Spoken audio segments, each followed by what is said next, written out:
Booga booga. Um, yeah, we can dive right into Star Wars Skeleton Crew. I mean, have you seen you've seen the trailer? I did. I saw the announcement trailer and then the most recent one. Yeah, Mm-hmm. and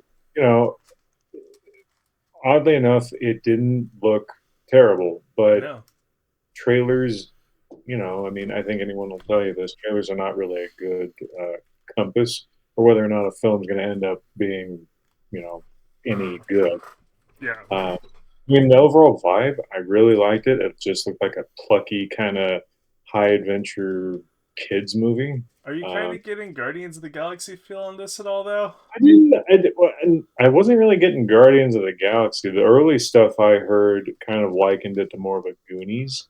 Yeah, I could see a little bit of Goonies, but there is Yeah. definitely like a solo vibe to that. And then with Okay. the tie into the 80s music, immediately I was like, okay, I'm feeling a little bit of Well, Guardians of the yeah. Galaxy on this. And then a lot of the like cutscenes from action, I was like, where's this coming from? I get the Right. Goonies 100% though. It was actually, it's almost a Stranger Things feel, like that TV show Mhm. breakdown where it's almost the different eras and genres coming together. But ultimately, I sat there and I was like, wow, this actually, I'm not mad about it. I like the Goonies. I like Zathura. I'm a Guardians fan. Yeah. But then it hit me where I was like, why is this even being made? I'm Well, so I don't confused. think I mean, the synopsis, I don't, what is it? Four kids make a mysterious discovery on their home planet that leads them to get lost in a strange and dangerous galaxy. Now, I don't remember exactly what was going on in the trailer to give me an idea of when the time frame of this is. Hmm.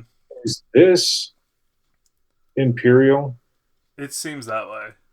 Like that's the thing too, where I was like, the eras. I was just like, where's this coming from? I feel like Star Wars is just jumping around so much on these types of things, um, that I was kind of lost in that as well. Where I was just like, where's the lore on this? Because supposedly Right. there's like Hondo in this as well, but is it early And Honda, Hondo? he was a Rebels guy, right? He was in Uh that huh. show. Yeah. Uh, So that's where I think a little bit of my confusion lied in the whole thing. Um, like I said, I'm not mad at all about the trailer. The trailer itself, it flowed really well. yeah, I don't know, I was just confused.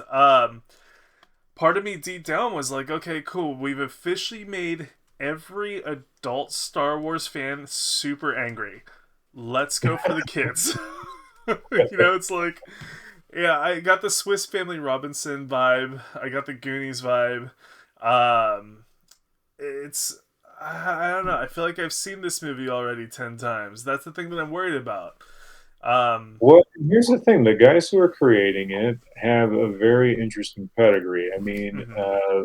first guy, let me see, bring up his name real quick. Christopher Ford. I mean, he wrote the screenplay for Spider-Man: Homecoming, which Yeah. not my favorite Marvel film, but not bad by a long shot. No, and And Spider Man's worked very, very well for the Disney crew. I mean, that's been one of their well, only reliable home runs. yeah, and then John Watts, the other guy who's creating it, apparently he's the one who directed what was it, No Way Home, the Yeah. most recent Spider-Man film. Uh huh. So I mean, they've got what I would consider competent creators Uh huh. at the helm of this. Whether or not the writing is going to be any good or the story is going to be interesting, I have no idea. But this seems to have a little bit more going for it, Yeah. especially since they've already recorded things. So you know that people haven't been like summarily dismissed or have left. Like the Ray movie Mm-hmm. officially announced that Stephen Knight exited the project, which is maybe the only saving grace Yeah. that that film had going for it. But this show seems to have a little bit more uh, positive energy coming its Yeah. direction. I mean, here's hoping at this point. I mean, I'm to the point where I'm so beat up over Star Wars that as long as it's not the Alkalite, it's a step up. I mean, that that was like a masterclass on what AI writing would actually do for Hollywood. You know, it was Well, just and just the fallout that's happened afterwards. I mean, you had what's the lady who created its name? I can't oh, remember. Leslie Headland. yes, Headland.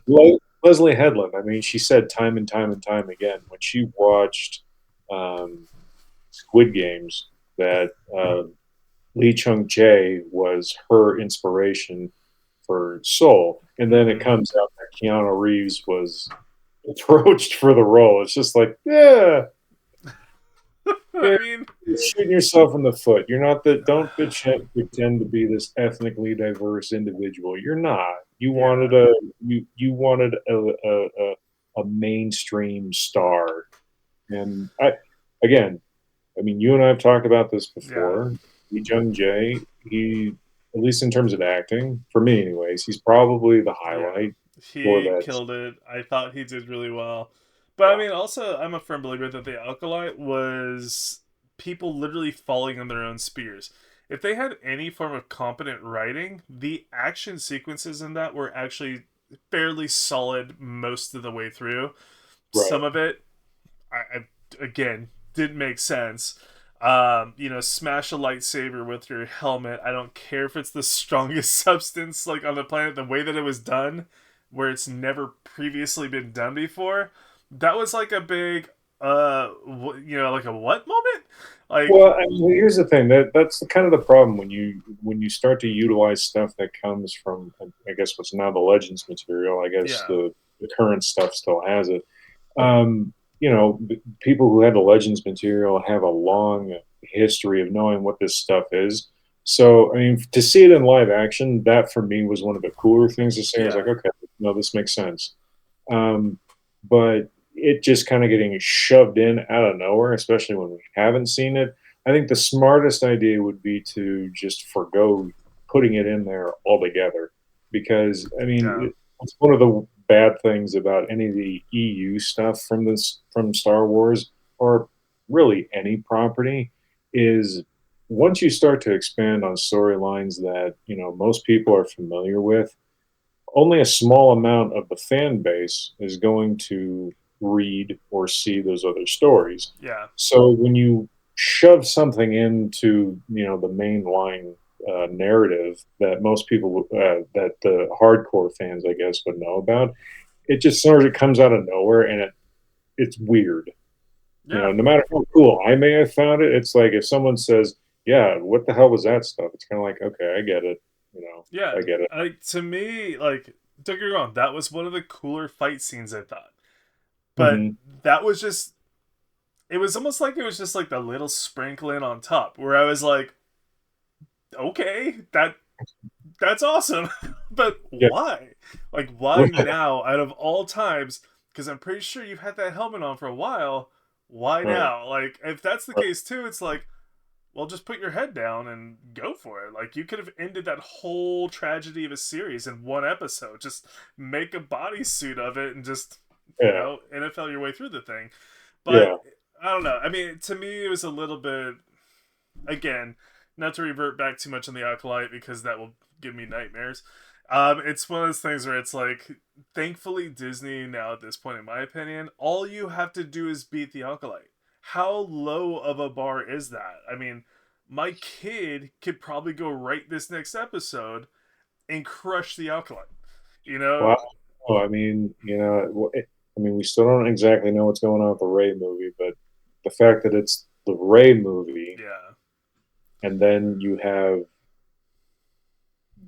whatever Chinoy lady who's a political activist Mm-hmm. or a socio-political activist coming in the helmet, it's like, It's I gonna mean, go the a long Acolyte way. might be the low bar, but I feel as though that bar could go a lot lower. See, that scares me, man. It's like they've already worked so hard on destroying the original lore Right. that my whole shtick is I get it. We're gonna go for you know not to be too insensitive but accurate. Like I don't want to go for the DEI hire. I don't want to go for the DEI No, movie. It's no. like I the reason that Star Wars works so well is because the lore made sense. It made sense to who we are. It made sense to historical facts. It also made sense to the ability to touch on emotions through Mm, the simplicity of film and pure good writing. This stuff is just, I feel like it's just forced down our throats a little bit. Um, like I said, Skeleton Crew, I get it, but with the buildup of everything that's going on, I just feel like what Headland was trying to do, as in killing off the original fan to build mm. this new era of fan, I feel like that's where this is headed. Because historically, how do you kill off a regime? You work on the kids, and that Right. builds the new era of stuff. So that's where I'm at. Um, and it's funny because this is also giving, Skeleton Crew is kind of giving me some Solo vibes, and I might be the one out of two people in the planet that actually thought that that was a pretty good movie. Three, See, okay, I cool. enjoyed that movie quite a I bit. actually did I not mind thought it it was at fun. all. Like I I know that with any film, I mean, you can pull it apart and it has its flaws, but Yeah, like I could just go to that movie and have a fun time. yeah. It's just a no brainer movie. Like what's Yeah, gonna go on. It's Han being Han, yeah. and it's cool, and I get a little bit of that with this, which is why I don't know. I'm actually looking forward to this. I Mm. do like that it's got a very cool undertone. As long as it doesn't go Tika Waititi, we're good because it's like that era. I don't know. It kind of screams Marvel film to me.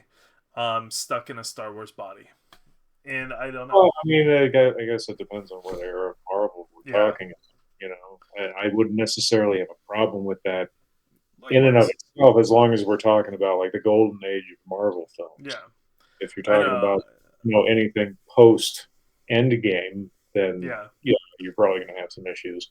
I'm kind of like, it gave me a little bit of Thor Ragnarok feel mixed with Guardians of the Yeah, Galaxy and then Zathura.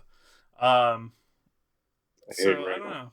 It had some moments too that I was pretty happy with. I'm very excited to see the movie. Well, for now. I mean, let's see once they Show, release. right? Yeah, show. Sorry. Yeah, I Yeah. mean, once we see the next few trailers drop, I'll see if the excitement's still there. Um, Well, the one thing I yeah. don't know, I mean, we've talked about like the era where it could possibly be, and I imagine it's probably in. Again, I don't remember everything from the trailer, Mm-hmm. so if there's a stormtrooper in there, I'm sure someone in the comments will say, "Hey, you moron, there's Yeah. stormtroopers." Okay, fine, fair enough. Imperials, got it. Civil War era. It's not the era so much that I'm worried about. Not that I had a worry before, but people have talked about. But one of the interesting things that the Mandalorian sort of teased at when it was first released was seeing the galaxy from the standpoint of a guy who's a very minor player Mm-hmm. on the galactic stage. Is just sort of Joe Blow individual. And to a degree that there is something cool about that, but there is also that part of me that wonders what is the value of seeing this story unless it doesn't feed into the larger consequences. Mm-hmm. And I'm not saying that these kids need to be at the center of the biggest thing, but kind of like with Rogue One, how you got to see how the Death Star plans were stolen. That is a pivotal moment, but it's not the most pivotal moment. It was a throwaway line at the very beginning of the opening crawl in the very first Star Wars movie ever.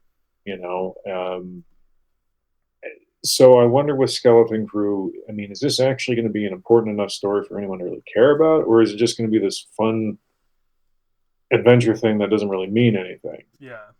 And that's also something to consider too, because like the way that I see this is, what happens if this is the mediocre team, or they just kind of force the story into things, and what if the series actually does extraordinarily well, and then you have Ray coming out, you got all these different things coming out that can't hold a candle to the standard, because that's this is where my mind goes, because one thing that I think that Star Wars as a whole has as a giant problem right now is a massive consistency issue. Like Yeah. these writers are so Well, completely different. I don't know. I think the consistency has been poor throughout I most of mean, Disney's tenure. So yeah. I mean, I it's I understand what you're saying, though. I mean, you get these sort of weird spaghetti western. Well, I don't yeah. necessarily mind the diversity in terms of writing and even genre than Star Mhm. Wars. That's one of the great appeals, especially when you were looking at the Legends material. I mean, you could get high fantasy, you could get like gory horror stories. You can get stone cold science fiction. You can also get military science fiction. Mhm. The breadth of genre that Star Wars was able to handle was vast. So I don't necessarily mind that, but as long as the writing is consistently Yeah. good, Oh, you know. that's I think that's what I'm trying to get at. It's just the consistently good. Um, but I'm also the type of person where I'm like, I don't need the filler. I don't need the fluff. Please Right. stop trying to be funny in a moment that is definitely not supposed to be funny. Yeah. And the cheesy stuff, the like I hate always going back to Acolyte, but just that abomination of a movie that ruined me, man. Like I'm like just serious. That ruined me for movies for a while. That ruined me for shows for a while. I had to like take a break. Um, it Well, I mean, was like we covered it in the short when that series yeah, first came out. Like I described it as a malaise. Like I was just watching the first two episodes alone, and I don't know. I just had this weird pit in my stomach, just going like, "What the hell?" I could not put my finger on initially what the issue was. I was just watching and like, this is just gross. Like yeah. everything I'm seeing right now is irritating to me. Well, it's one of those things where it's like to me the whole premise was debunked the second a kitchen knife killed a Jedi master. I was Right. like, okay, Well, and here's the thing: that in and of itself, I don't mind it. But again, what I don't know what they were thinking in terms of execution. yeah. I You know, mean, I and don't. that's the heart should kill a sentient being, and she's a human, so yeah, I mean, that should do something. But Yeah, I don't know what they were thinking in the editing room. It's just like I don't know the amount of time you're giving, this Jedi master to look away and respond to something else while an enemy that's been violent towards her for the last 5 minutes is right in front of her. yeah. It's like I don't know what they were thinking. It I was mean, just even very. her face when she threw the knife, she's like, she fell for She the saw it was string coming. hooks. She's Yeah, like, what the heck? she saw it coming. Like she. Yeah. Okay, okay, we need to stop talking about the No, acolyte because 100%. I think moral of that story, kids, is this is why you don't hire writers from Fiverr to make your yeah. episodes. Um, it kind of is what it is. Some college intern probably made a well known name for themselves for that, but other than that, I don't know. But getting back to Skeleton Crew, I'm actually pretty pumped up for this. Let And me ask you here's about the hoping. inclusion of Jude Law being. What do you think about that? I'm not too mad about it. Okay, so I'm a Jude Law fan. Are you? I don't have a problem with Jude Law. But again, my whole shtick is I think any actor can be a fantastic actor if they have fantastic writings to be the barrier of entry for it. Um, and I think that that's the consistency thing I'm talking about, where it's like that barrier of entry needs to change in Star Wars slightly so that it's a higher bar across every single Star Wars movie or episode created from here on out, where people like Jude Law can come in or others in the future that can actually be supported by proper production, proper writing, and actually shine a little bit more so that it's Mhm. just interesting and there's an emotional catch rather than I just feel like a lot of times it's just action, action, action, force it, let's try to put a pivotal message in there, then they just miss completely because sometimes it feels like that pivotal message point or the point where they're trying to connect with somebody, the story's not built up yet enough for that connection to happen, and that's what the miss is. So with Jude Law coming in, I think that you have a strong actor who's going to bring strong presence. Is that enough?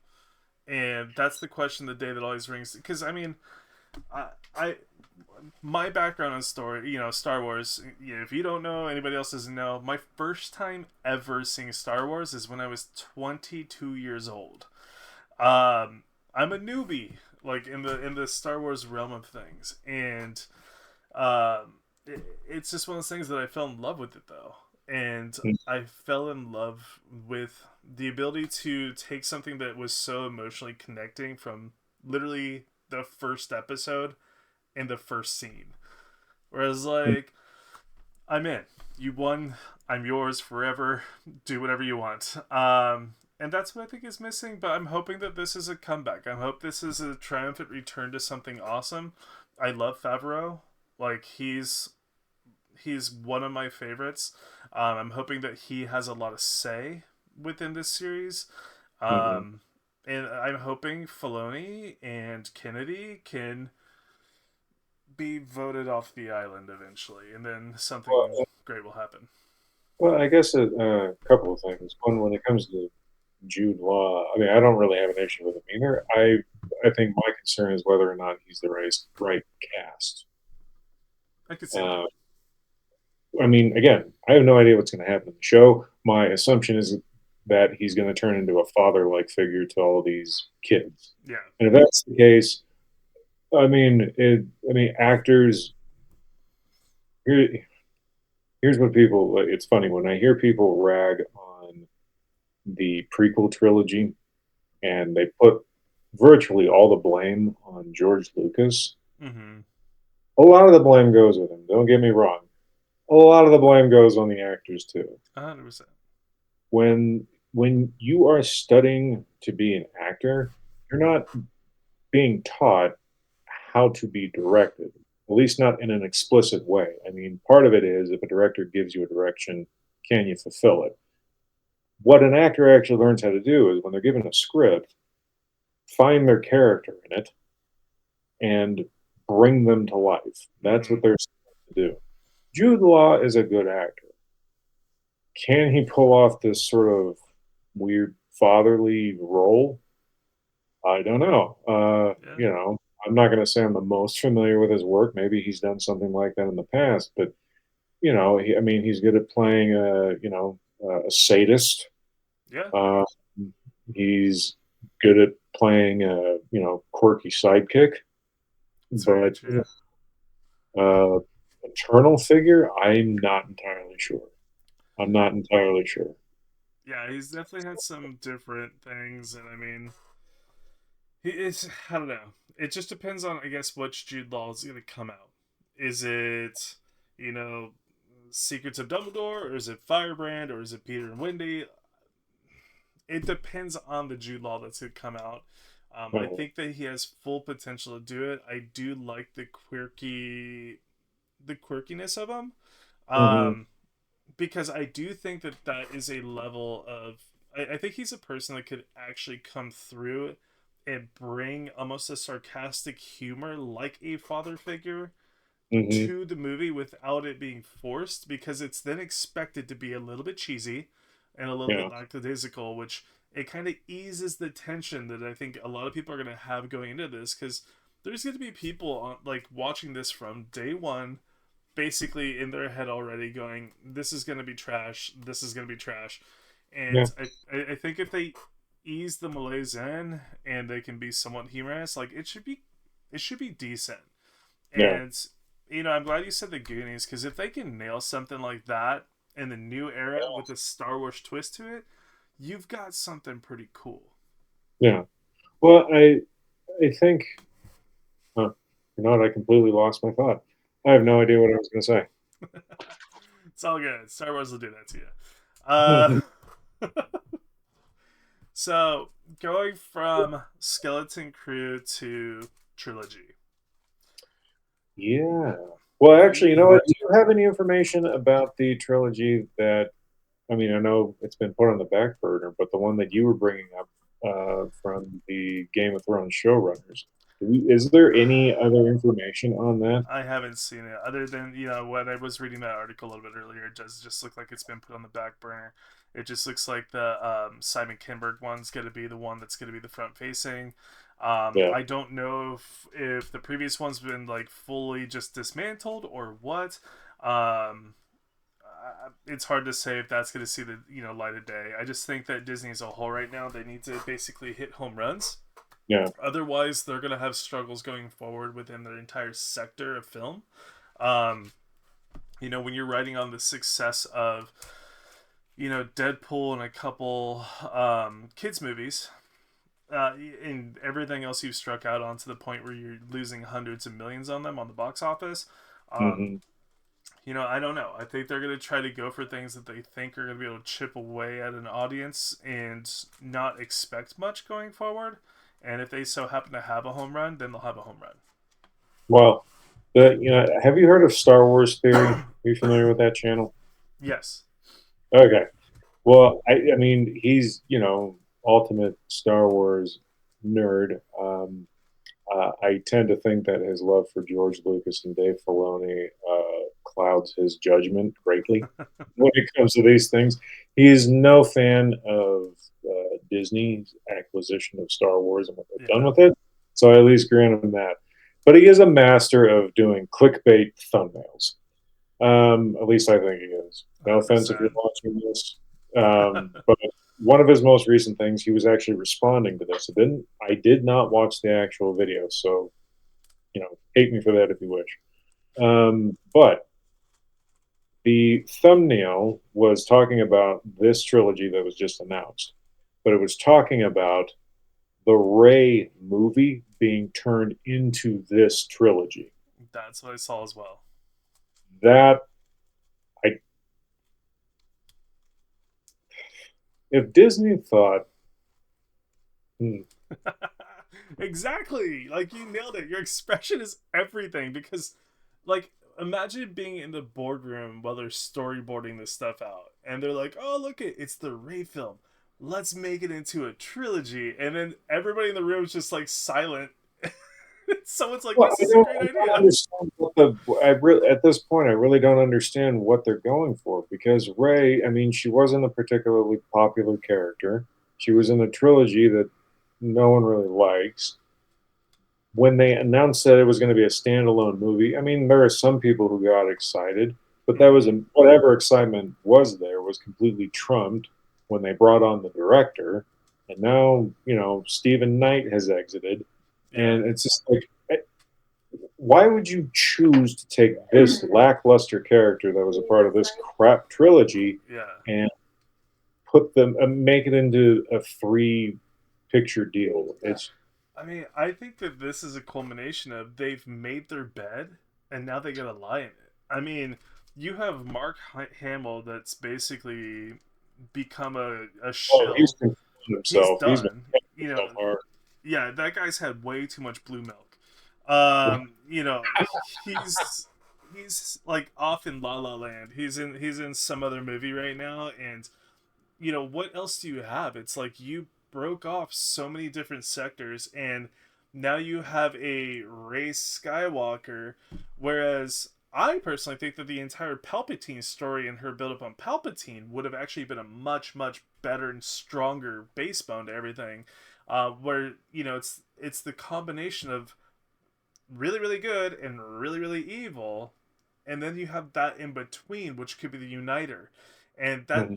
there is a potential for that. And and they could have easily, in my opinion, segued that in to be, that's almost like building the Knights of the Round Table. You had all these people from different regions of all around the world historically that fought under King Arthur, and they were the elite of the elite. And it wasn't all about King Arthur. It wasn't all about Percival. It wasn't all about all these different people. Everybody had their role, and when it was time to shine, it didn't matter where you came from, what your background was, because some of these people were not great people. But when they Mhm. came to fighting for their empire, that's where they shined. And I think that Rey had the same potential. And I say this historical fact because Star Wars itself, when Lucas created it, that was created on historical facts. It was created on many things that were happening in Nazi Germany. Like he Mhm. used history as a backbone, where now it's like, all right, cool, we're gonna take Ray. Why? Yep. And then from there, it was like, you know, you were just supposed to like her because she was a makeshift Skywalker, and then she found out it was a Palpatine, and then she was all of a sudden a 16-year-old girl complaining about it. But it's I don't know. And then to think that they're going to turn that into a series, I mean, to me, this is almost a cash grab, and they have nobody else. You've already killed off everybody else. What do you do? Well, It's honestly, if I was going to do it, well, in a fantasy world, let's say, I mean, if I suddenly was given, well, if I was in their position, I would just have to admit the fact that, they've screwed up almost from day one and just, okay, let's look at what we've done well, which is, two movies and a show, basically, yeah, and keep those, scrap the rest. And, it just chalk it up to a weird fever dream that yeah, they had, and I would start from there. And you could do episodes, 7, 8, and 9 again if you wish. Personally, I think people are kind of tired of seeing things from that main storyline. yeah. I agree. Again, I mean, if it's written well, directed well, acted well, it's not going to be a problem. Mm-hmm. Doesn't matter what you're talking about. But you know, whatever goodwill they've had as it pertains to the Skywalker saga, as it's called, is completely shot to hell. So Yeah. even if they were going to make something that's good, it would be kind of like the Andor situation where it's like, I mean, one, this is a character I don't really care about, but still, I mean, you've been given like shoveling crap in front of me. Why should I trust you? 100%. That didn't get the recognition that it should have gotten from the fan base because it was a well written and well executed show. Mm-hmm. But I mean, again, that's coming off the heels of Alkali. Like, people were taxed. And it's not just Alkali. Like, I don't want to give it all the blame. I mean, you nailed it. People, there's a definite fatigue going on right now in the Star Wars community.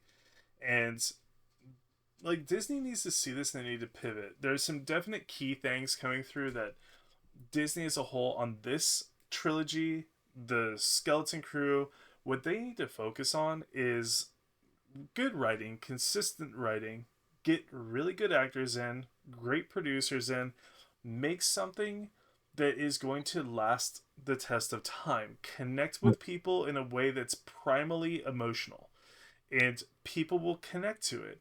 And then the other thing is from like a marketing perspective, stop spending so much money on marketing and all this stuff that you could actually use to build better production, and stop bashing your fans. It's like, wait, did that become a marketing tactic? You know what? They all hate it because they're this and they're that, and they hate this person and that race. And I'm like, dude, Personally, it's Star Wars.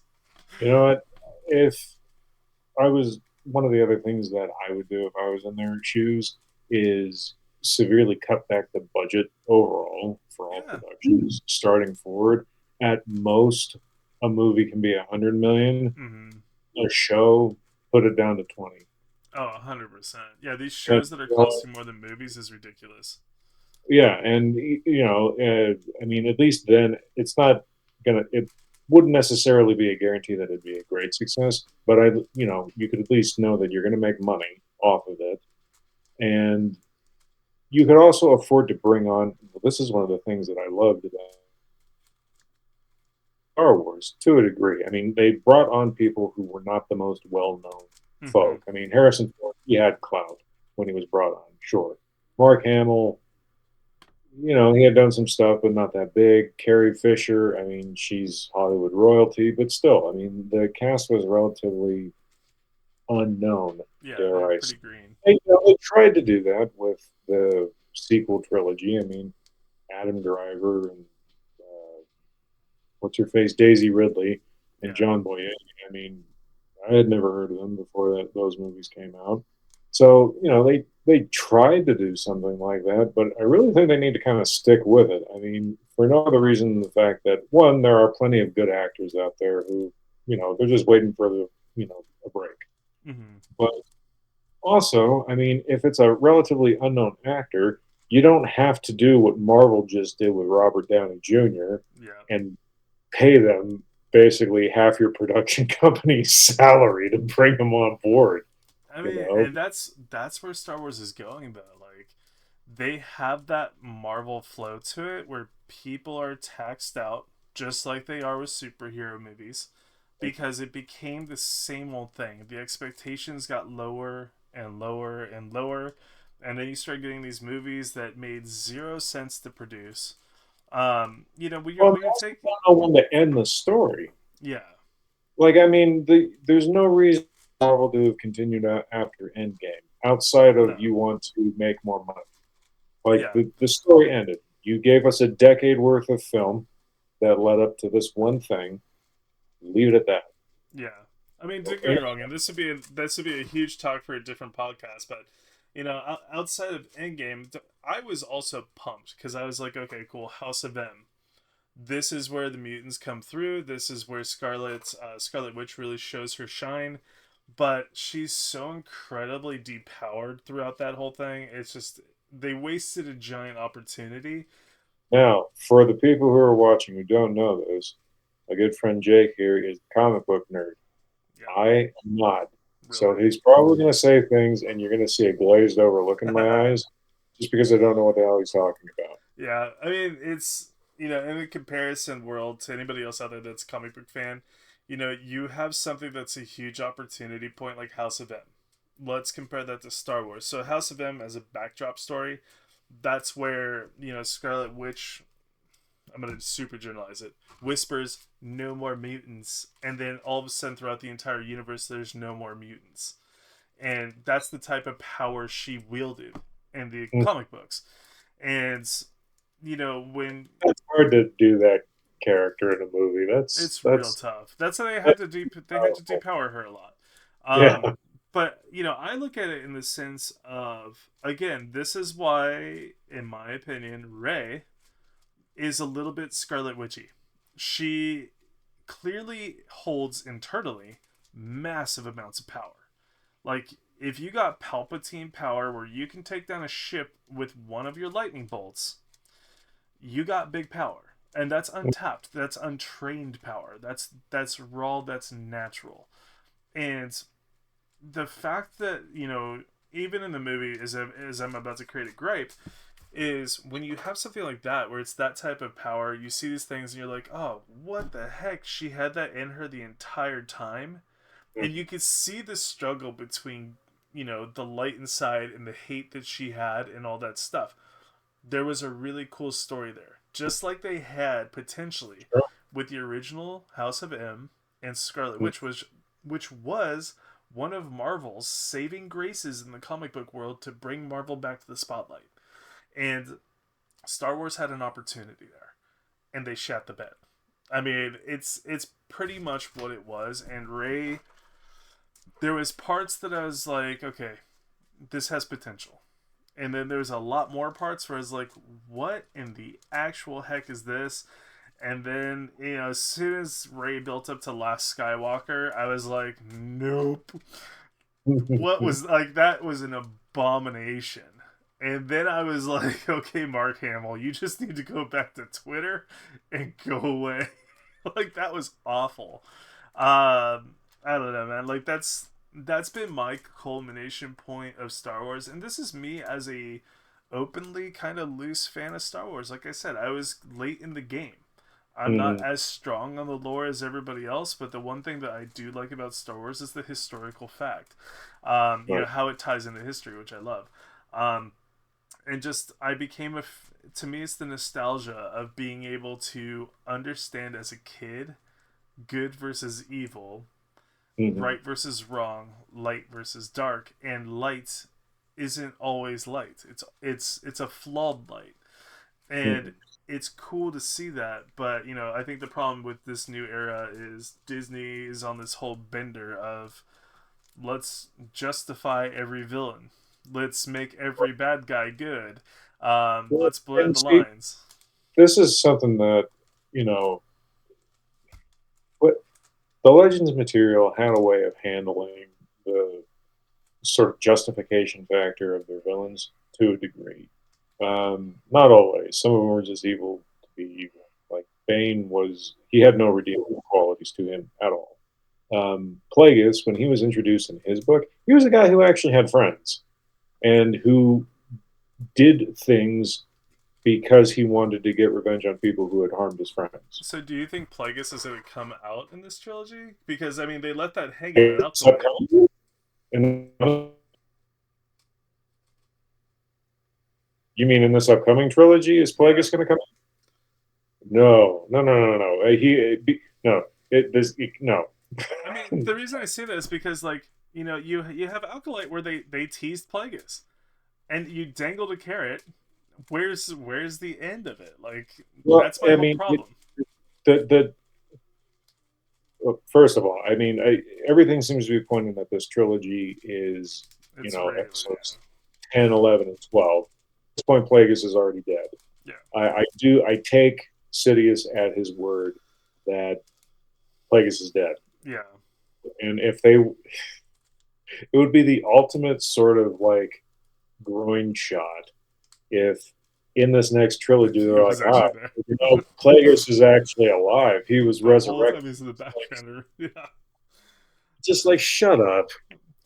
I mean, Shut that's again, that's that consistency thing I'm talking about. I think, because Plagueis is not a minor character.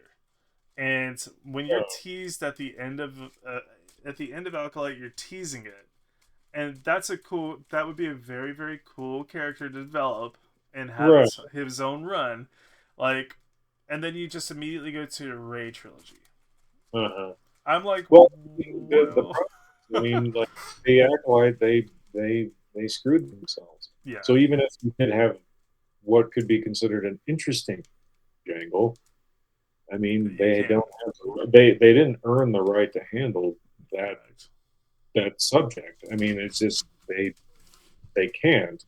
Um, I don't know if I'm necessarily like. There's this part of me that would like to see Plagueis Hmm. or so in a live action sense because I do think that story is interesting, but you know, because of the quasi decanonization of what's now the Legends material, and the fact that Disney, in rewriting, cherry pick certain things that they liked and still can't get it right. If they were to bring Plagueis back on, I have no They're inclination that just they would they actually handle destroy that it. character. Yeah, I Yeah, mean, yeah. they butcher his background. It wouldn't matter. I mean, yeah, it would just be crap. And it sucks because I think one of the things that people would kind of like more are main characters in a Star Wars story that are not human. Oh, 100%. The other part about having the non-human character that I really like is that, again, from a marketing perspective, say you're gonna have the haters out there. No matter what, you're gonna have the haters. It is what it is. Yeah, When you take away the human factor of it, you lose the race baiting, you lose the discrimination, hate, because it's an alien, and at that point, you put a little bit of cushion on yourself. And if Disney goes back to its old ways and just starts bashing fans again and calling them all these names openly because of an alien, well, there's a much, much larger problem that's probably needing to be fixed. But as a whole, I do think that there's also such a vast amount of potential character developments with a lot of that alien race throughout the galaxy. It's there was a lot of cool things that could be done. Um, I don't know. I mean, like, going back to Hondo, like, he could have had his own series. He was actually a very interesting character from, like, some of his good traits, some of his smuggler traits. Like, he kind of had something that could have been developed at least into something as a pre-runner to something else. well, that seems to be a sentiment I've been hearing a lot, Mm-hmm. at least some, anyways. People like Hondo, and they Yeah. like to see live action sense, and it's perfectly doable. I regret to actually admit that I have been to Star Wars and gone to their little Black Spire outpost thing, and you go into the Millennium Falcon, the Smuggler's Run thing. Yeah. Hondo is in there. He's not CG. He's a dude in prosthetics. Yeah. So I mean, they can do it. It's not Oh, hard. 100%. The cool part is like, and I think there's a nostalgia to that too, because that actual ride, Kimmy, one of her best friends, her sister actually built that. Like Oh, she built the Hondo section. So I was like, there's a nostalgia factor to that. But but again, he's got a good background. He's got a cool development. And the other thing is like, I look at this whole missed opportunity. What about like Chewbacca? Why, Chewie in himself, I always thought he was the silent but strong, unspoken hero that you needed, but mm, was always kind of played off a little bit as a comedic out card. And yeah. I thought that Chewie could have had a really good background because yes, you could be a Wookiee, all that stuff. I'm sure there's a whole ton of Wookiees, but again, you don't get to be that type of warrior just by being born a Wookiee.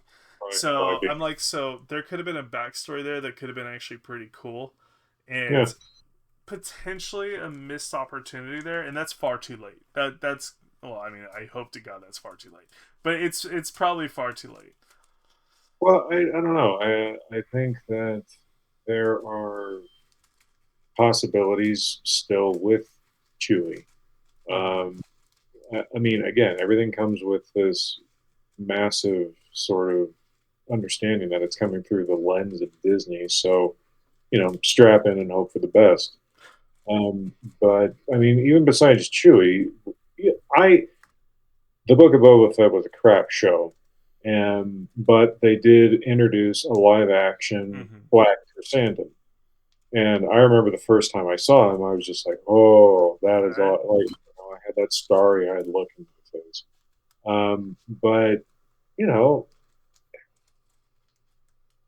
I mean, why not have shows that are sort of existing around him? I mean, we get a little bit of his backstory. He was a gladiator. Mm-hmm. How did he get in there, and how did he fight his way out? We don't have to see it, but it'd be fun. It's literally the new movie coming out, Gladiator 2. It's basically Chewie, like in a Roman form. They could have done some really cool stuff there. Yeah. And Chewie is still in the technical Rey Saga timeline. Hmm. Um, I don't know. I just think that me personally, I just think that that will be a 100% botched opportunity if Yeah. it was taken. Um, I Personally, don't I know. would have loved it if Chewie had died Yeah, in that last movie. It was like, I mean, my wife is off to the side. She just said that's awful. Um, I mean it's what? give them the Wait, but hero's well, innocence. for anyone who happens to agree with my wife, hear me out. Um, it's not because I want the characters to die, but I mean, we want to feel that the stakes in a given situation are actually real. We want to think that the lives of these heroes could actually be put in danger. And we also want to, when the situation allows for it, it's kind of nice when you see a production company that has the balls To do it. to actually kill off a main character. But I mean, And I also think that like Chewie, you said before, like coming from a gladiator race and background, give him a warrior's death. Like to right. me, what Well, happens, I was actually okay with the lightning strike. You get here, but yeah, not because I want it to happen, but if they have the balls to do it, yeah, and then do it in that very unceremonious way, like in any other movie, that scene with Ray doing that, and then you see the look on her face when she does it, that would have been like an Oscar-winning that performance. would have been money if that would have happened. Then they discredited the whole thing where it's like, oh Perfect. no, he's over there. Like Yeah, what? perfect. They did the same Why? thing with C-3PO later on in Oh that movie. no. Oh, his memory's going to be wiped. But R2-D2 actually has a backup of it up to a certain point, but he has it. And it's just like, Yeah. just let them Just die. let it go. Like at that I mean, point, you killed off Han. yeah. You can't bring yourself to kill off C-3PO? Really? Yeah, I mean, it's just you're 100% right, and that would have made that movie so much better because that was a huge emotionally impactful scene. That to Yeah, me it was could have actually been. that was possibly one of my favorite scenes of the entire movie. Yeah, And yeah, I'm like, and that also comes full circle. What was Chewie fighting against the whole time? If you think about it, it's the power of Palpatine, the pure raw power of hmm, everything that these guys are fighting against, and ultimately it came back to get him. And I yeah, think that it'd be ironically amazing if it came from Rey, and then Rey has to battle her inner demons of, this is within me. This destruction is naturally inherent in me. But then yeah. they're like, oh, well, no, psych, he's over Well, there. and even besides the psych, all the other crap that's surrounding it is Yeah, just junk. yeah. Yeah, I mean, it was wonky. The whole thing's wonky. I mean, that scene was fantastic. It was literally a Wild West scene. yeah, Um, that was actually pretty cool until they totally ruined it. yeah. They did a Disney. They made a little accident on the floor on that one. Wasn't the best, but I mean, ultimately, I hope for the best on the trilogy. I truly, truly do. But I don't know, man. Ray, by the time I was done with that, I mean, Last Skywalker gave me diabetes, man. That was horrible could be. That was not good. It was just a mixture of like when you ate one too many burritos and you're just like, it was a great idea, and now it's not. Then it's and that's how I felt the entire way, and I have zero expectations for this trilogy, which is probably a fantastic thing as I look into it. Because I think being beat down so much and having no expectations now, again, it just doesn't have to be the Acolyte, and I'll be happy. It's I mean, and the guy Simon Kinberg, the guy who's apparently writing the trilogy and producing it. I mean, he has mainstream credits to his name. oh yeah, I mean, not necessarily the greatest. I mean, people were not overly fond of X-Men Apocalypse or Dark Phoenix, both of which were him. yeah. Uh, you know, we also don't know how much of the original script was actually either one of those movies. Mm-hmm. It kind of sucks now that the writers, whatever final product they come up with, I don't know. It seems like they tend to be severely altered in the Yeah. filming process to the point where you wonder if they could actually even be given a writing credit. No, You I mean know? I agree with you because it's like when you're redoing something 4 or 5 times, it's no longer the original content. I mean, Yeah. the amount of stuff that Kennedy's changed. Um, I just there's too many chiefs and not enough engines type of thing where it's too many people have their hands on that, and they need to let the writers do what they do best and write.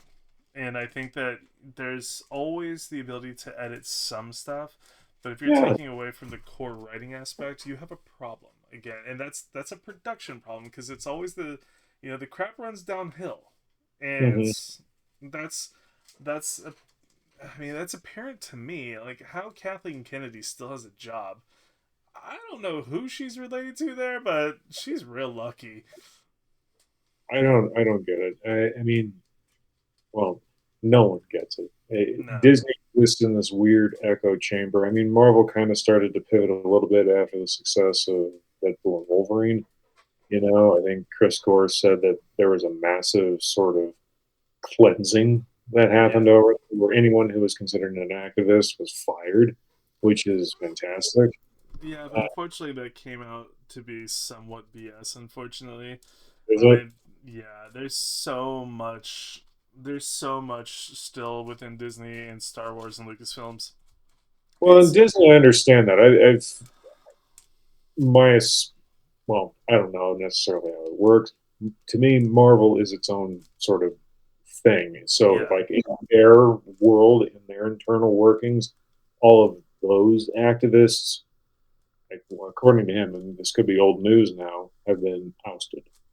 Um, that says nothing for Lucasfilm or Disney proper. I mean, Hmm. clearly that doesn't say anything. I mean, Yeah. Leslie Henry is still, a thing. I don't know. That type of thing, I think it's going to be too hard to kill off inside of Lucasfilms. That ran extremely deep. Mm, And again, from a marketing perspective and my background, if y'all don't know, like is marketing, you know, I look at it as that because you can always see the sticks coming out of the mud type of thing. mhm. Because they always present themselves in the same exact way. Because that's the one thing that these people are not. They're really, really good at doing the same stuff over and over again. They're not creative. It's Right. so predictable that at this point, it's personally gonna take a lot to wow me. Um, but and Well, that's the part. I would settle at this point for them making an old fashioned story where I see all the beats coming, just as long as, it's not this gender bending, race swapping, Yeah. weird, diluted socio political commentary. If you just tell me like a good old fashioned story with whatever Oh, actors you want 100%. to know, I'll give you a thumbs up. Yeah. Yeah, Give you a that's the whole thumbs up. shtick is like maybe go with the people that are best for the job and you Yeah. might have something that hits pretty hard. Yeah. It's funny how that works. Um, I don't know. Like I said, I'm Skeleton Crew. I'm pumped. I actually want to see follow up trailers on this.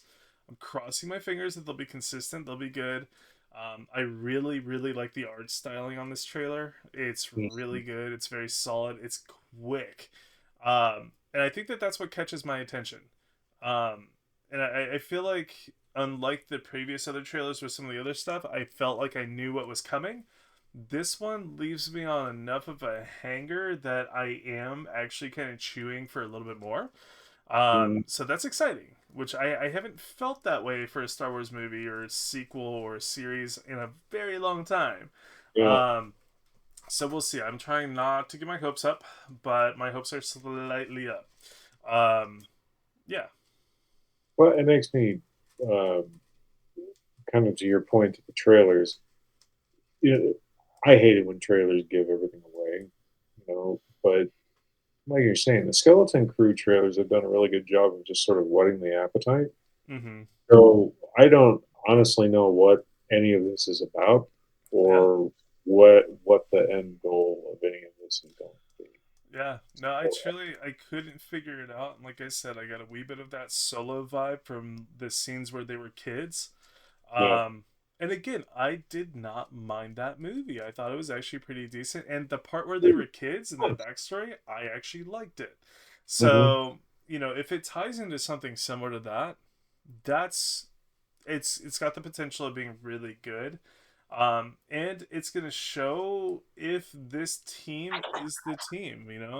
How do you Mm-hmm. take a B squad story in Star Wars lore and turn it into a shining star? They did it with Mandalorian, and I believe that they can do it. I mean, well, at least first season of Mandalorian. I believe that they have the ability to do it again, but I always have to be a skeptic now, just for the simple fact that they've just pooed the bed far too many times, and at this point, I don't think I can get another ulcer. It'd be just too damaging for me. And that's how I feel when I watch half the stuff that's produced Yeah. by Disney anymore. It's just sad that it's come down to this. Lucasfilms, once an empire, is now an empire of mediocrity, and being the king of ants doesn't mean anything. Well, and It's I will also crazy. say, I mean, you can tell me what you think of this.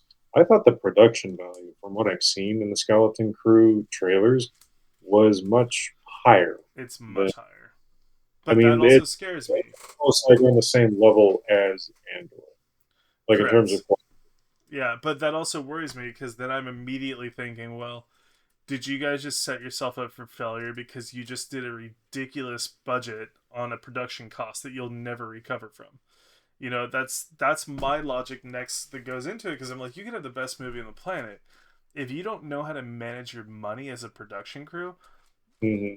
what do you do? Because you're not going to have a season two if you're going to go in the red $1 billion. Like, it doesn't make any sense. Well, that's So, what we were talking about earlier. When it comes to like your television shows, limit the budget to like yeah, your 2 million mark, and maybe that's what they should just focus on. Focus on small budget live action television shows. mm-hmm. Bring on directors and writers and actors that are competent. And that is, to me, a low risk way of building equity with Yeah, your fan base again. And if your fan base doesn't like it, don't crap on them for it. exactly. You just take it on the chin because that's what leaders Yeah. do, and you adapt and you pivot and you move forward. And if they say that they cannot do it on a small budget, Mhm. please refer to Godzilla minus zero. Right.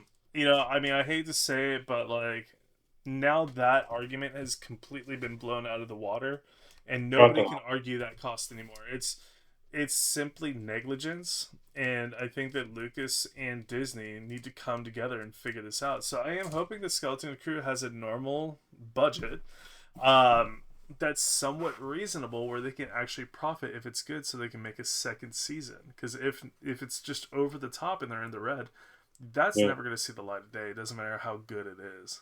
Well, I did not finish the entire film, but I started watching Hellboy: The Crooked Man that came out. I mean, that had a reported $20 million budget, and I mean, CG is not fantastic or anything. But I can tell you this: I can at least say that the acting Mm-hmm. in that movie pretty good.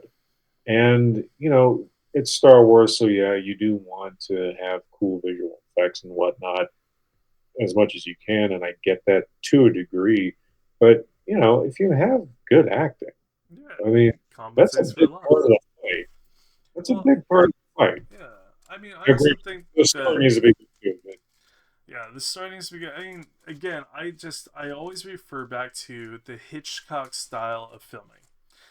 You don't need very much to create high impact if you're filming the correct angles, the correct emotional response, and Hmm. using the camera to tell a story rather than using the story to angle the camera. Right. And I think that with CGI nowadays, it's so neglected. I just think that traditional art is a dying phase, and that's where Godzilla minus zero was a huge winner for me, because that movie was a classic example of how to use the camera to capture true emotional response based on the area scene, what you don't see, which is most important. And I feel like Star Wars is like, you always know what you're not supposed to see, except for like Alkalite, the one like dude just meditating on his own. I wish I didn't see that. You know, it's like that, but it just.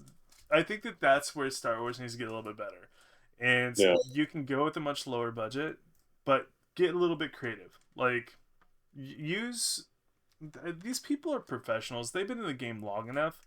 They should know how to actually tell a story with their angles, with their camera, and then use those actors to do what they do best. And from there, create suspense.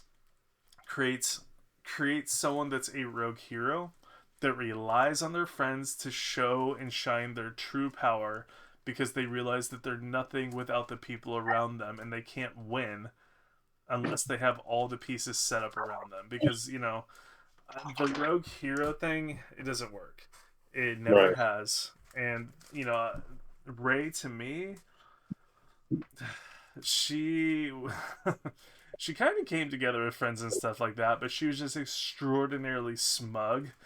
Like, she was like the vegan of Star Wars. She was like a vegan like Luke Skywalker, but she's like, I'm Ray. I'm not Palpatine. I'm Ray. I'm a Skywalker. Look at what I could do. It's like a vegan going, "Do you eat meat? I don't like that. Why do you eat meat?" I'm just like, that Ray felt the same for me. Where I was like, well, yeah, but I got to do this on my own. Why? I'm Ray, and I'm like, what is this? Why am I watching this movie? Like, what happened? Who hurt you? I'm just like, what is this? Well, the other thing was, I mean, like her character didn't necessarily have to rely too heavily on her supporting cast. Yeah. Like most of what she did, I mean, she was able to go off and do on her own, and it's like there was no sense in which she actually needed help from Finn Mm-hmm. or Poe or any of those characters. Yeah. You know, the kind of story that you're talking about is just non-existent. You know, Nah. I mean, that's the thing. Is like Finn to me was the. I'm gonna date that myself was a little all. bit. That was a missed opportunity and a half. God, he reminded me of like the sidekick from the old Speed Racer cartoons, where the sidekick would just stay in the trunk, and like whenever he needed him, the sidekick would magically pop out. But that's kind of how I felt with Finn, where I was like, why is this guy even here? He should just stay a stormtrooper. Like there, there was no point. Like he was just there and mucking up most of the time, and like every time that something happened where it's like, oh, a big explosion, Finn was like, oh my god, and I'm like, see how nobody else around you is panicking? It's because we've already been through this, buddy. Where have you been? you know? Well, they did. It didn't help when they introduced him. I mean, like stormtrooper, and then you Yeah, find out that his big background is that he used to work sanitation. yeah. It's like Congratulations, you did it, buddy. what? And then throughout the trilogy, he becomes this, noble person who, knows how to handle a gun really well. And it's just like, yeah, I he mean, was in toilets yeah. I mean, not too everybody long wonders, ago. like, why were they so harsh on him? Da da da. Imagine what you have to do to get the sanitation job. It's like, what did he do to screw up that bad? It's like being a cop and then screwing up and then you're a meter maid for the rest of your life. It's like, you're the sanitation guy. And space sanitation is not okay. Well, So, and you know what? I just don't see a lot. Well, I'm not gonna. I don't know if us complaining about a trilogy anymore that's it's not even out as yet. I old as mean, this one is necessarily productive. nah, I I mean, think I it's think that we us have to and we're rely on it hopefully being the best that it can be. Um, yeah. I mean, I'm feeling vibes of like Theater 3000 right now, where I'm just like, I want to rip it apart so bad, but it's just not there yet. So, um, that would actually be some fun to do on Patreon. oh, 100%. You know, Awesome. we could stream it and do like a. I mean, I guess you can call it a live reaction, but if we're doing it specifically in that mode of Mystery Science Theater, that would be fun to That'd be do. awesome. No, I love it. Um, well, I mean, I'm truly hoping that something comes from this. I'm hoping that this isn't just a huge bust and a huge waste of time. Um, I hope that it's better than what it's been. Again, my bar is really low. I'm like Disney, like throw it at me. My bar is way down here, man. Like you can, it would be so hard to go lower, because I mean, God, man, as long as you don't pull back to like the power of many in any future show, you're above my bar. It's not No, I hard. feel like I don't know. I don't understand what their. I mean, I guess I could understand what the goal would be, but it's just weird when you have so many people. The fan base has, been very vocal and very clear. The Acolyte was crap, and Yeah, virtually everything you did in it was terrible, and no one likes it. So the idea that they would take anything from it and apply it to anything but future content is bizarre to me. I mean, it's Disney. Well, sure they can, but it just like it, the actually, that would be kind of a fun social experiment. Let's just It say, really just would. fun of it, they are coming out with this trilogy, and it happens to be like a real banger set of films. And at the tail end of it, you get your main character talking about, what got us here? The power of many. I You would know? throw my TV out the window. I would be marching up to Anaheim myself to go whoop some ass. I would be so mad. Like at that point, I would just be like, whoever is in charge of your business decisions, I have a meeting I need to do with them.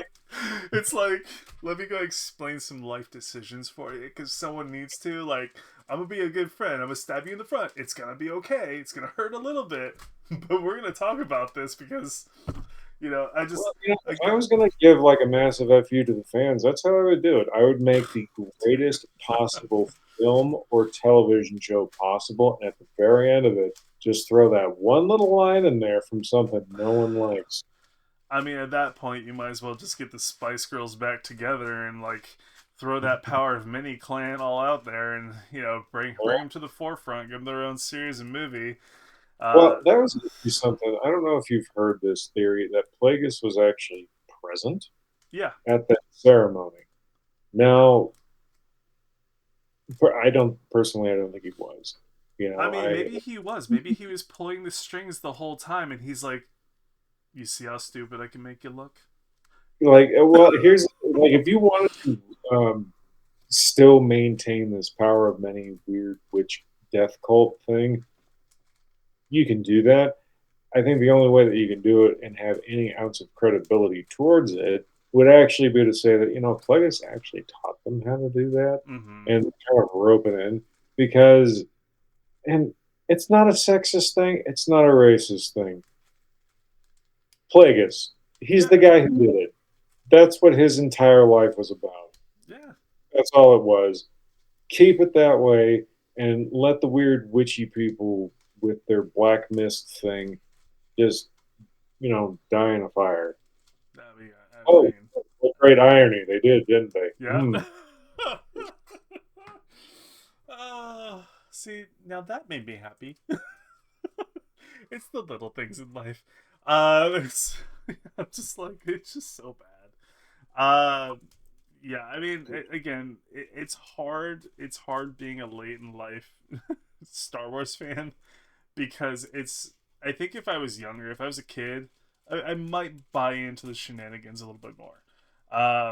It'd be Well, yeah. easier to sway, but at the same time, it's like, dude. I mean, just where I'm at, it just bothers me. And then I also think like a business person, like if I was Disney, why on earth would you do something that's going to piss off the people that are one, the existing fan base, two, your exact demographic that you sell to, and three, the people that are literally spending money to go see your stuff.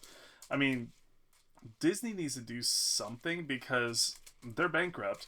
And secondly, like, I don't think they could take any more lawsuits from all these people that, every one of their shows, because Disney has done something to make the fans mad, it opens up lawsuits for these actors to take against Disney because it's violations of contract and marketing services. So Disney is just shooting themselves in the foot with every single one of these things, and it's like the negative and the red, it adds up to the point where it's like I'm just waiting for the next Star Wars to be headed by who? Elon Musk. Yeah. Like, come on, man. Disney just make a couple more movies that are really, really bad, and I just see Elon in the background, like, Yeah. mm. Yeah. I mean, we still get people talking about on that, the short and the video that we have up on the channel. People are still Yeah, like commenting on that saying, please, Elon, just buy the damn just thing. buy the thing. Just You buy know? it, make it efficient, just like X. Get rid of them all. Or hell, you know what? He doesn't even have to buy Disney. I would be fine if he just bought the rights to Star Wars. That would be You pretty know, awesome. I mean, that would there be enough. was Let there, Disney die on its own. yeah. Let Star Wars survive elsewhere. What a crappy thing that would have to be. I wonder if Elon Musk would make them have to take down all of Star Wars land. That'd be awesome. It would just Well, become Starlink land. yeah. You just see like it'd just be like walking to a Costco and someone's selling you Starlinks on the side. I mean, Well, uh, here's the other thing that is a little, well, it's not just bothersome, it's just an insult in general. Because back Disneyland. I mean, in what was it, Tomorrowland? They, and I don't know if it's still there. I mean, but they would have, Star Wars characters walking Yeah. around, so on and so forth. One of the things they used to have there was Boba Fett in his original outfit. Yeah. Now you go over to Black Spire, whatever, and you get Boba Fett from the book of Boba Fett, and it's Yeah. just It's kind of annoying. Yeah, and it's funny because they keep Darth Vader in Tomorrowland. They don't let him go into the other land, which I think is very funny. Whereas you got R2D2, you got Chewie in that land, but Darth's not allowed over there because it's like you got Kylo Ren. So well, and I mean, not that anyone has to be told that the original Boba Fett's better than what we had yeah, recently. Okay, as a grown man, I was at Disneyland. I was in Tomorrowland. That Boba Fett, and they cast a guy who's the right height. I mm-hmm. am a good foot taller than him, and that dude scared the shit out of me. Yep. Okay, I was in Black Spire Outpost and saw that Boba Fett. I really wanted to go over and punch him in the helmet. It's just so bad, man. It's so bad. I don't know, like that the whole Disneyland thing. It just that bothers me in a completely different way. I mean, the land is very cool. That's actually one of my favorite portions of Disneyland because of the technical skill that it took to build that thing. But God, is it just a complete waste of opportunity? Yeah, You go in there and you're expecting so much more, and all it is everywhere you turn, it's a cash grab, and there's no, it's very very little fan service outside of like, oh look, it's the Mandalorian and he's holding Grogu, and then there's really funny stormtroopers that okay, like they're just cracking jokes with you. Um, this is one of those times when relying on the OT would be the better idea. Yeah, I mean it's hard because like you go to Disneyland and these stormtroopers are joking with you, and all you want after about 3 minutes is for them to pull out one of their things and just put you out of their misery. But then you know that the stormtroopers can't hit anything, so you're screwed if you do, you're screwed if you don't. So it's like it's just it's a rough time. But yeah, but that's the culmination of Disney right there. Like, if you want to see where the Star Wars films are going, go visit Disneyland, kids, and go check out the Star Wars area.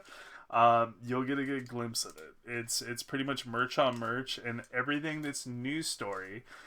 Anything that's old is going to be pushed in the corner, and you're never going to see the light of day of it. So it's just a little bit rough. Yeah, it's a taxing event, but that being said, like I said, I don't want to be ultra critical too much of Star Wars Skeleton Crew. I'm Yeah, hoping they can redeem some stuff. full of right now. We don't know anything Exactly. about it. We Yeah, have a couple trailers that don't look half bad. exactly. And I'm hoping they actually, in my heart of hearts, I'm actually hoping that without the with these trailers going forward, that they do hold more and retain more information away from us, the fans, than they did with some of the previous stuff, because I think the element of surprise is going to be their best friend on this. Hmm.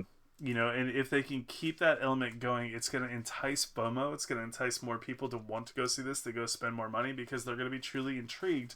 Because if they keep the trailers consistent, and if they're as good as the first one, there's a giant opportunity for Disney to make some money on that if they don't release too much information.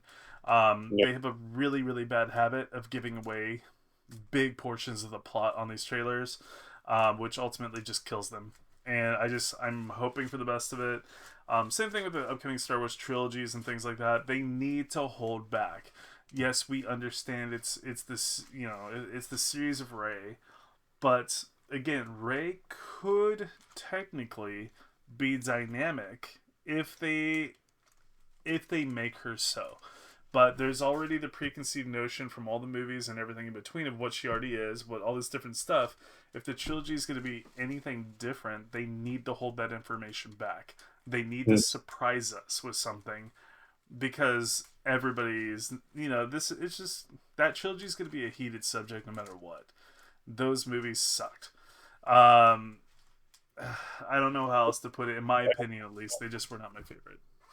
Well, and I don't honestly know what you do narrative wise Mm-hmm. in whatever this next trilogy is going to be. Let's assume that it actually is officially, episodes 10 through 12.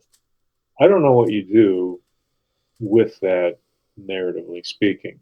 The Legends material had some ideas that weren't awful, but I mean, those are pretty much squandered. I mean, their Yeah. current canon has actually taken some of that stuff and applied it to, like pre, Imperial Civil War time frames. And I, I just don't understand what you do with that. And personally, I don't really care Yeah. about the Jedi Order learning under Grandmaster Ray, Mm-hmm. which is a really funny sentence to even say, anyways. Grandmaster Ray. I mean, but the problem is that that's gonna be that. I mean, my scary thought is that Skeleton Crew and the trilogy of Ray as Master Ray are Mhm. going to merge together, and the Skeleton Crew, the kids there, are basically going through the shenanigans and struggles and outcomes of childhood Luke, childhood Han, childhood Chewie. They're basically rebuilding the team as a child leading up to their training with Rey. I mean, to me, I could see that happening because it's like the material is running a little bit thin, a little bit weak.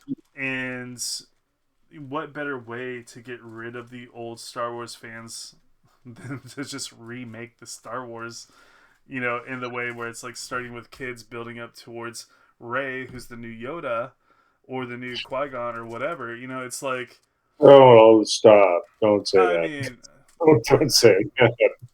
how do you take someone like that with not that much training, make her that overpowered, that wise beyond her years, and all this other stuff? Like, she was basically, in my opinion, she made Luke Skywalker just a complete mockery.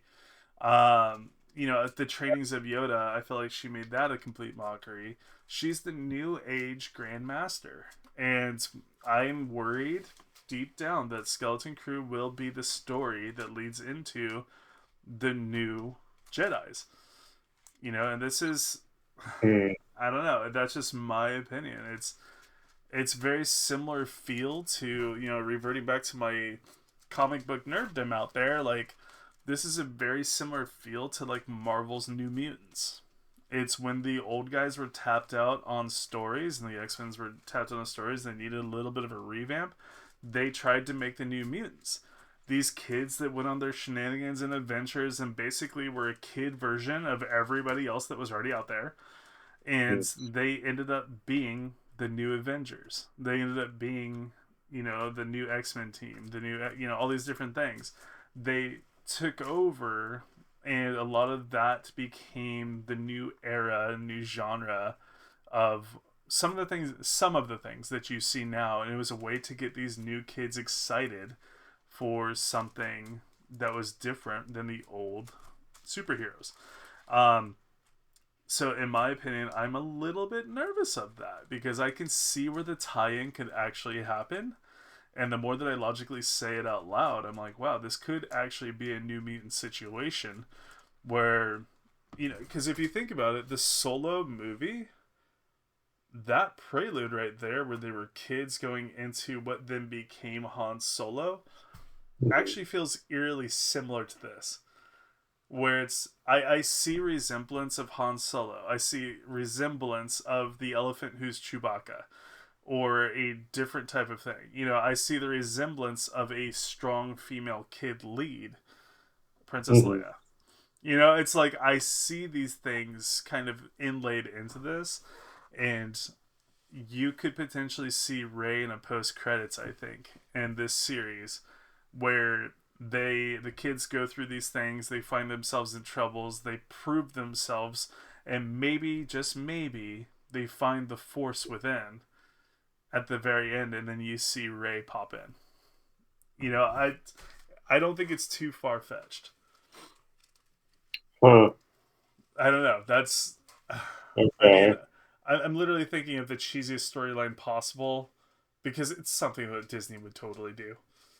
Yeah. Well, again, I got the feeling that the time frame of Skeleton Crew was well before Ray I hope so. existed. That's what I'm hoping. You know what?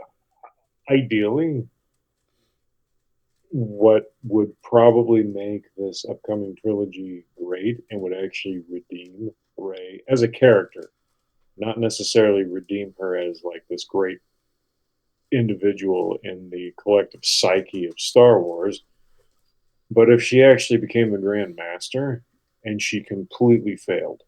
Mm-hmm. And I don't mean from a certain point of view. I mean she just sucks at what she does. And the galaxy basically falls apart and then turns on her Uh huh. and then she's killed. I wouldn't mind That that. that would be the perfect thing. And But it's then, but basically who would they usher in after that? It's like, and it could be the story of Ray going crazy. That's what I'm it okay would with be. that It too. would be her going insane. It would be what everyone. Like Daenerys Targaryen from Game of Thrones. How they were kind of trying to lead her down this path of insanity. Actually, take Ray down this path of insanity. By the end of it, she actually is the villain, and you're kind of like, okay, we need to kill her. Yeah. We need to kill her. I Finn mean, can that would actually be shiver, pretty. Finn comes out of nowhere. Like, or they can have a random makeout scene, and it's like, oh, you're McQueen, and then you know, under the oh ribs. god. This little Julius Caesar there, just right in the back. I'm not Yeah, mad she gets about that. taken out by a bunch of Jedi that she trained. Why not? That would actually be pretty. That would be pretty cool. Yeah, That not would a be fight, actually cool. but very much like Julius Caesar, like what you're talking Yeah, about. Like one of them like posing as a friend, and then, and then she's like, yeah, "What?" And then just a bunch of them just turn her into a shish kebab. yeah. But now, like, you have the other problem where modern Disney, those lightsabers don't kill you anymore. What, Someone come hold get on, the kitchen hold on, knife. wait. That is something that I can give credit to the acolyte. Yes. Lightsabers Okay. did They do did do the things. job in Alkali. Yes. Yes, they killed things, which Yes. I'm happy about. I was happy with that too, but Yeah. they still had the darn butter knife that killed the Master Jedi. Still, it's not the butter knife that's the problem. It's how the butter knife got in her in the first place. Like, but don't blame the butter knife. Oh, I blame Blame the butter knife. the I blame the butter knife, man. Like, to me, I'm like watching this all go down, and I'm just like, was that a was that a knife?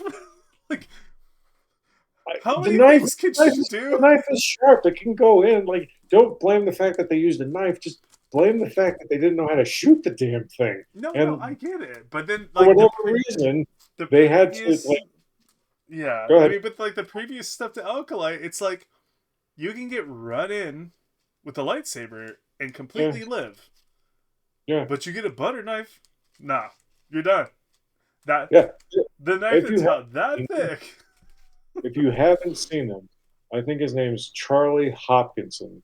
He's a guy who does impressions. He's a British dude, and he actually has Qui Gon Jinn. He does a deep fake.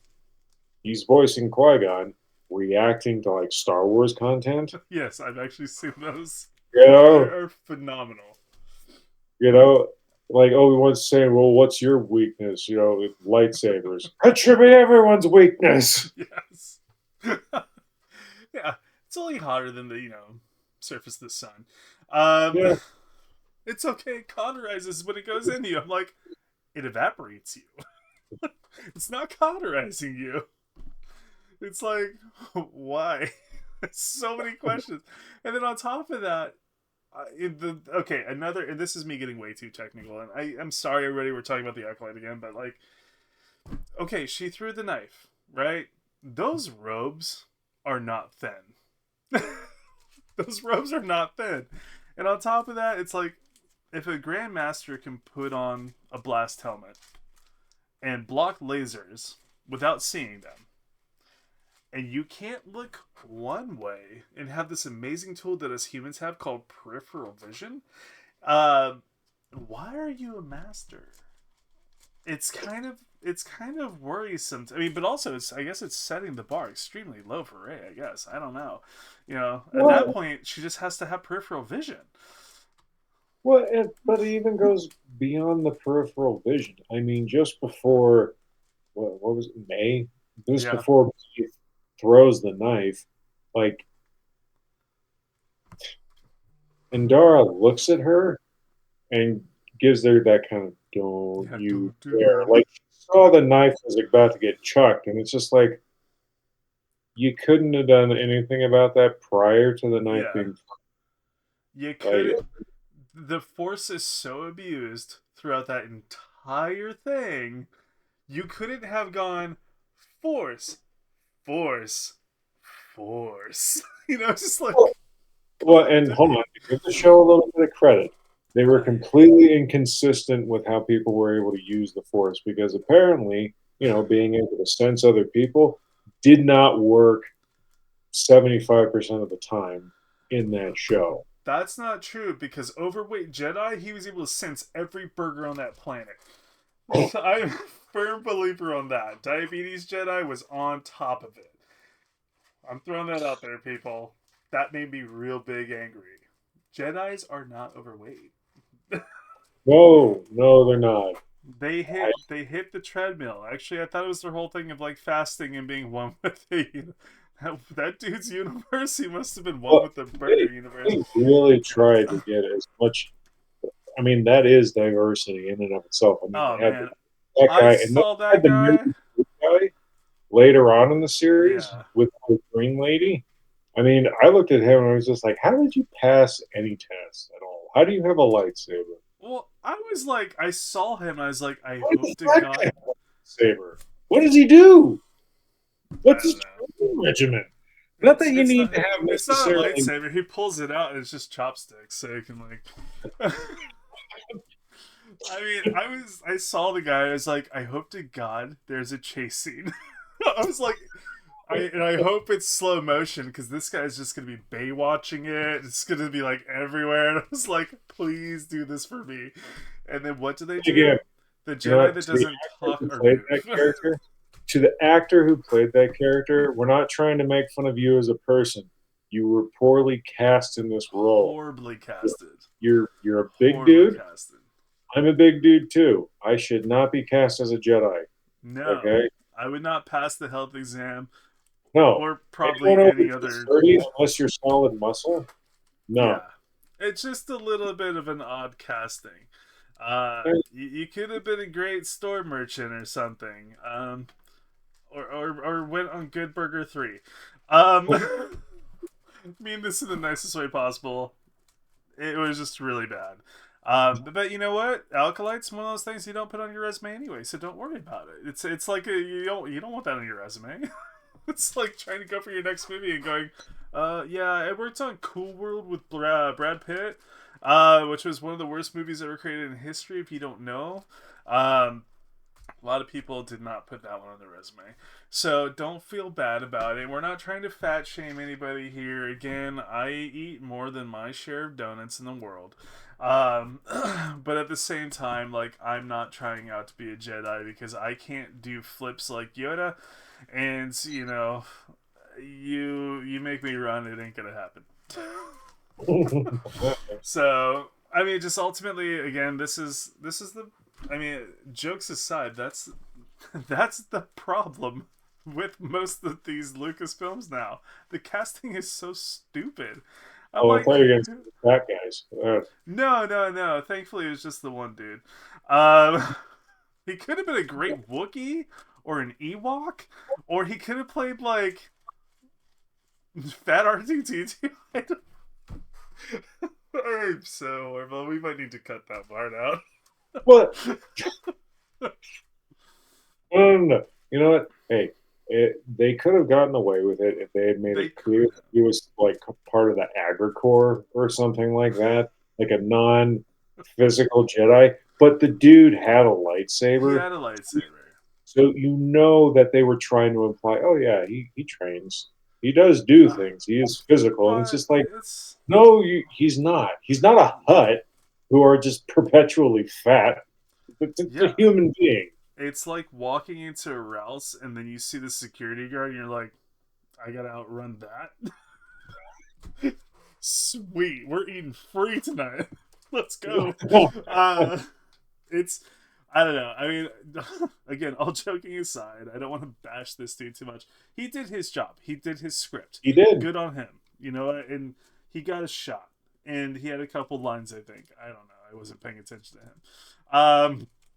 Ultimately, Stop like, squirming. I remember that. That was an important line. Stop squirming. yeah. I mean, I was just too baffled by everything else in the movie. I mean, or the show. Don't get me wrong. I knew what was going on in that show within the first episode. I was like, holy crud, talk about, like, just laying out your play. You guys, it's like, this would be, like, the worst quarterback ever. It's like, let me telegraph every single thing that's going to happen from the second it happens. And I'm just watching this thing with Kimmy, and she's like, "You gotta stop pretending like you know everything." And then the next episode, she's like, "I'm not watching this anymore because you just predict everything." I'm like, "It's right there." Like, it's just look at the little things. It was pretty obvious who was who throughout the entirety of It's everything. kind of sad when the guy watching the show has more, foresight and perception than the Jedi Master in the show. Yeah, that was rough. I don't know. But that's the combination of Star Wars. That's the bar that these guys have to beat. That's the cool part is they do have something to beat.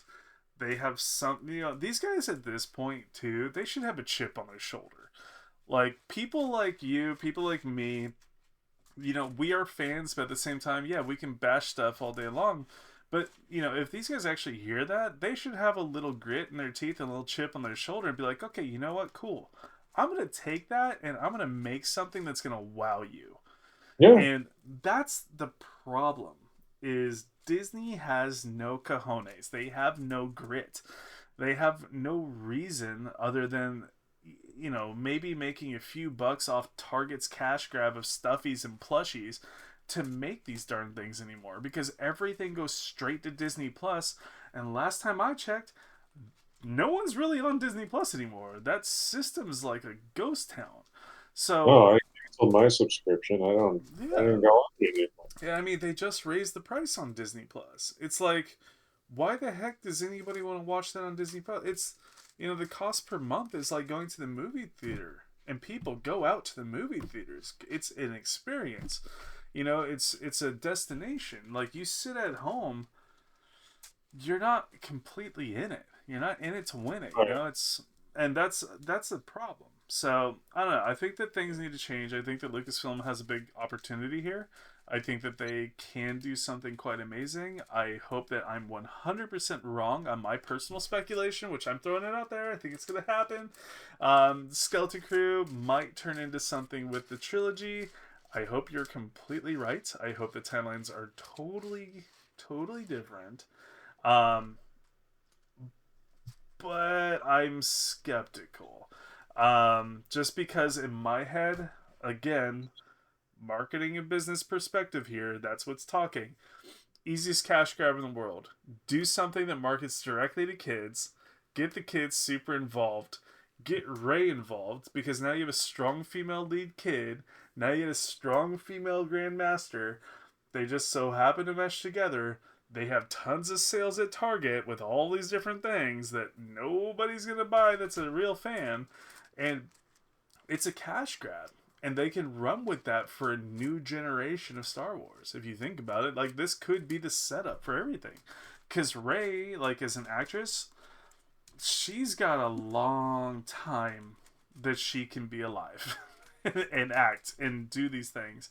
So she's got a lot of time under her belt to do this new thing and rebuild the Jedi's. Well, it would actually be kind of a fun piece of irony if what happened with what happens with Daisy Ridley is sort of a reverse of what happened with Mark Hamill, where you start with a Mm-hmm. character that, you know, in Mark Hamill's case, people liked Luke Skywalker, and they hated where he went, Yeah. and they ended up not liking Mark Hamill anymore. Now you have Ray, who no one likes, with Daisy Ridley, who I don't think anyone really has too many big issues with, but Yeah. she's not, particularly loved, I think. But then you actually bring in writers who know how to write and directors who know Yeah. how to direct. And over the tenure of Ridley's work, she's actually able to finish off Ray in a place where people are like, you know what? I like her. Yeah. I Yeah, you like know, her. and that would make my heart happy because I do believe that Ray could have been a phenomenal character. Yeah. I Well, I mean, think probably one of the biggest missed opportunities, and it's funny because the Last Jedi, which I understand why people hate it. I hate it too. yeah, it wasn't my favorite. But It was there horrible. are even that movie has some interesting things in it that I wish they would have stuck with. Primarily, I wish they would have kept Ray a nobody. Yeah. I when when Kylo Ren said that, I mean it's an unreliable narrator, but if that was what they wanted to do and stick with, I'd have been more than fine with that because I mean that's in a sense, I mean, at least with Han, you can have a hero come from anywhere. They don't have to be connected to some weird lineage or Yeah. anything like that. They can a hero can pop up out of nowhere, and I would have been fine with that. Yeah. Another thing with that whole that line of films is, and this is something that is just me. I personally wish they would have given Kylo Ren his own movie. And the reason is because Okay. we've always seen it from the perspective, technically, of the Jedi. And we haven't seen a truly dedicated villain side of it. And Darth, I don't think he could have done as much, but Kylo Ren had so much internal turmoil. You know, he was the villain that was the puppet, but also understood a sense of family. And, Mm. I think that he had an inner light to him that could have been explored in a movie where it's like you see the buildup of Kylo Ren, the making, the making of the mask, the making of the evil within, and where it started, where it began, to the exploits that made him, who he was, the how he became so feared, his power, like all these different things. He could have had a really good start because the Mm. finish where he ultimately turned around because Ray found the good that was within that was obviously there the entire time. Um, I just think that there was an opportunity that I personally would have liked to see because I thought could have been a cooler character.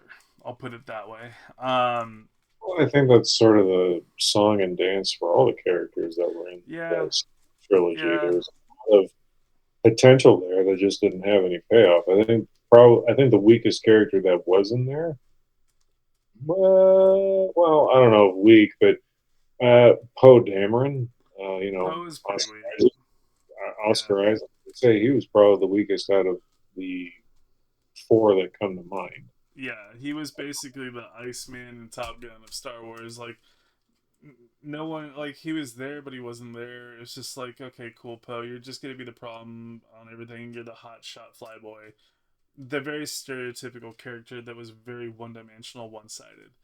Um, I didn't like him very much. I didn't like Finn very much. Um, Again, that's Finn's character development. There was just not a ton there.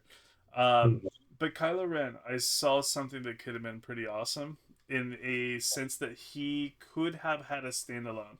Like, there's enough content there that he Right. could have had a strong standalone that Mhm. could have built up into something. Again, I was kind of surprised because this is the era of which Disney as a whole started celebrating villains and trying to justify villains. And Kylo Ren had a definite justification.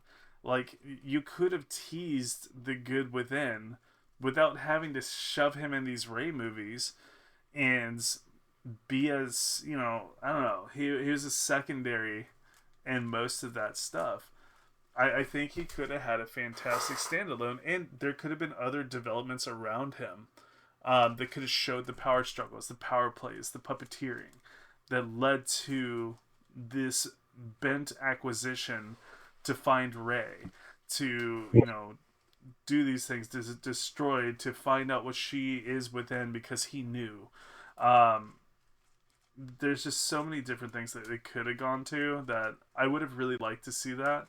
Um, we're not going to, but I'm saying like that could have been a great opportunity because there was something to it, and I think it would have given his death arc even more power because people might have gotten buy-in rather than Mhm. like, okay, cool, you get one movie for everybody to get buy-in as a secondary character, but all Right, eyes are on Ray. right. But I don't know. That's my opinion. Again, it's just a lot of missed opportunities there. With something that could have been done really well. Mhm. They could have passed off the mantle. I do think I like the idea of a Palpatine becoming good, and it's the whole ironic twist of like this is what you're fighting against the whole time, and now Mhm. that's your savior. It's kind of it's poetic in a way, but they just botched it. Well, you know what? I could probably be a little bit more open to the idea of a Palpatine. Well, ideally, I would prefer Palpatine legacy to just be left alone. Um, Sidious, specifically, Ian McDermott is very near and dear to my heart. Mm-hmm. Um, so personally, I would just say leave it alone. But if you were going to go down this path of having a redeemable Palpatine, I wouldn't go down this weird arc of a clone of Palpatine that finds a girl who then makes the girl pregnant and Yeah. all that stuff. What I would probably just do is it would still be weird. I don't know if it'd be any good, but if you're going to do this whole cloning thing, have a rogue clone. Like tell the story of that rogue clone. You know, I mean, it was pretty much there, and for whatever reason, we decided we needed to tell the story of his kid, Mm-hmm. not the clone, which is interesting in and of itself. Yeah. However, the hell he managed to get out of wherever he was hatched. Never mind the fact that he was able to be, evade the empire for a certain period of time. Never mind the fact that he developed his own sense of worth Yeah. and decided that maybe ruling the galaxy as a evil dictator wasn't really his thing. You know, there's plenty of stuff that was there, questions that could have been explored without Mm-hmm. going that extra, biological step into. Well, what about her? What about his daughter? How about we go with that story? And it's just like, Yep. well, okay, I feel you. I sure. see where you're going with that. I mean, it's just Oh, yeah. There's so many things that are missed. Again, the more we talk about this, the more my hopes kind of go down with anything going forward, and it's sad that it's come to that conclusion. It's come to that point. So I mean, it's just being taxed. Like being a Star Wars fan, it's like being a Red Sox fan. It's you have one good year, and then the rest of them, you're like, oh god, it's the Red Sox again. Like we're just gonna suck.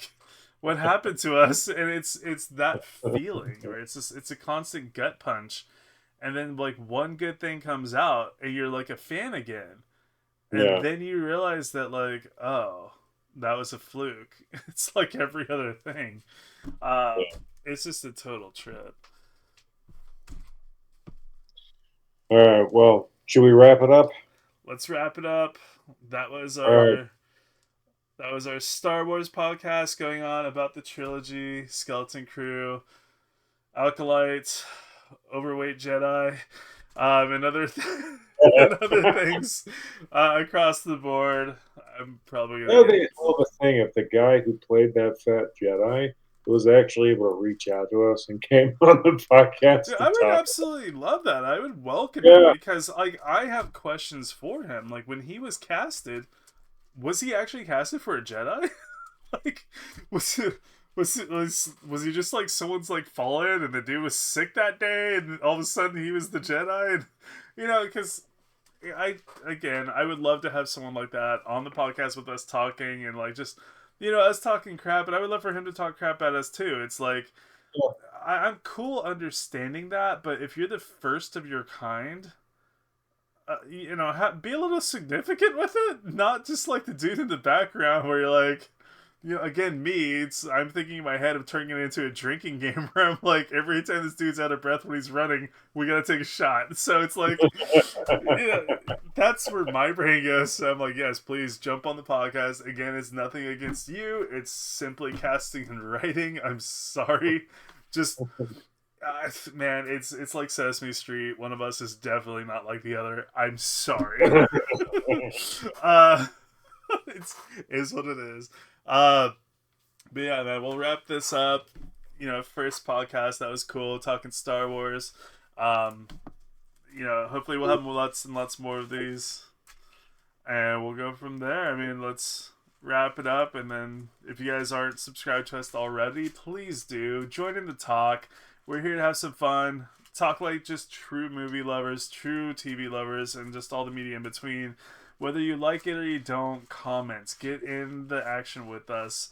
If you want to join us on the podcast, hit us up, and we can invite you in on one of our next ones.